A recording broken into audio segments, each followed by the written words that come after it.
So what's on our radar today? It's this pretty noticeable shift away from remote work that's happening, well, right here in South Africa. Yeah, definitely feels like a change in direction. Absolutely. You sent over some really interesting sources pointing to big names like Vodacom and Nedbank, who are actively calling employees back. That's right. They're mandating returns to the office. And it's not just anecdotal. We saw that Discovery Bank data suggesting, over 75% of office workers are already commuting at least 3 days a week. Exactly. It shows the scale of it. It's really happening. So our plan, our mission for this deep dive is to unpack that. Why is this happening now? And crucially, what are the sort of legal and practical things both sides need to think about? Good plan, because it's quite a shift after, the big remote work experiment during the pandemic. And if you look at the why, the main thread in the sources is definitely this idea of in-person collaboration. Right, the value of being physically together. Yeah, the thinking is that innovation, creativity, it just sparks better face-to-face. Team cohesion, too. And even things like knowledge sharing, especially for newer people joining a company. Those informal chats. Yeah. The quick problem solving by the water cooler or whatever the modern equivalent is. Precisely, those spontaneous interactions. That's what companies seem keen to get back. Makes sense. You can't quite schedule spontaneity over Zoom, can you? But okay, let's look at the other side. The sources also touch on this. Employees found real upsides to remote work, didn't they? Oh, absolutely. For many, it wasn't just about flexibility, though that was huge. What else stood out? Well, many reported being just as productive, maybe even more so, without the commute eating into their day or, the typical office noise. Less distraction, maybe better focus for certain tasks. Potentially, yes. And that flexibility often meant, a better integration between work and personal life. Managing appointments, family needs, it became easier. So it raises that question then. If the work was getting done, is this pushback mainly about, company culture, as the employers see it? That seems to be a core part of it, yes.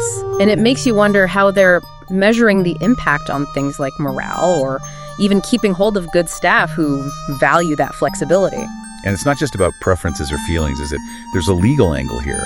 The materials you shared, especially from Yvonne McCafa at Cliff Decker Hoffmeer, that really highlighted the contract side of things. Yes, this is where it gets quite specific, legally speaking. McCafa's point is crucial. If remote work wasn't just a temporary fix, if it was actually written into employment contracts or became an established formal company policy, then what? Then employers can't just, flip a switch and demand everyone back 5 days a week. Not without proper consultation anyway. Consultation. Yeah. So talking it through. Exactly. The Labor Relations Act here is clear about needing fair negotiation if you're changing fundamental terms of employment. So a company that formally adopted remote work needs to tread carefully. Okay, so that's key for listeners. If your remote setup was official, part of your contract, your employer needs to engage with you properly about changes. It's not automatic. Precisely right. It depends very much on how things were set up initially, how it was documented. So looking at the bigger picture then, the South African situation, it sort of mirrors a global conversation, doesn't it? Finding that balance. It really does. It's this tension between the traditional office model and, the new possibilities that remote work opened up. The data points one way, showing the return is happening. But the legal side and employee experiences add layers. Exactly. It's just we're still figuring things out. It's an evolving situation, not necessarily a full swing back to how things were before 2020. Okay, so let's try and wrap this up. We've got employers pushing for the office, collaboration, culture, innovation being the key words. Yep.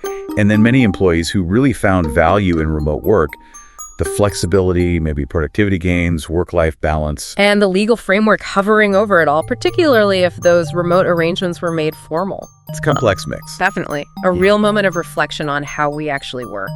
So maybe a final thought for everyone listening. When we think about all this, the trends, the data, the legal points specific to South Africa, what should be the guiding principles, for shaping the future of work here? How do we genuinely balance what businesses need strategically with, the well-being and the real expectations of the people doing the work? That's the million-rand question, isn't it? It is indeed. Something to think about.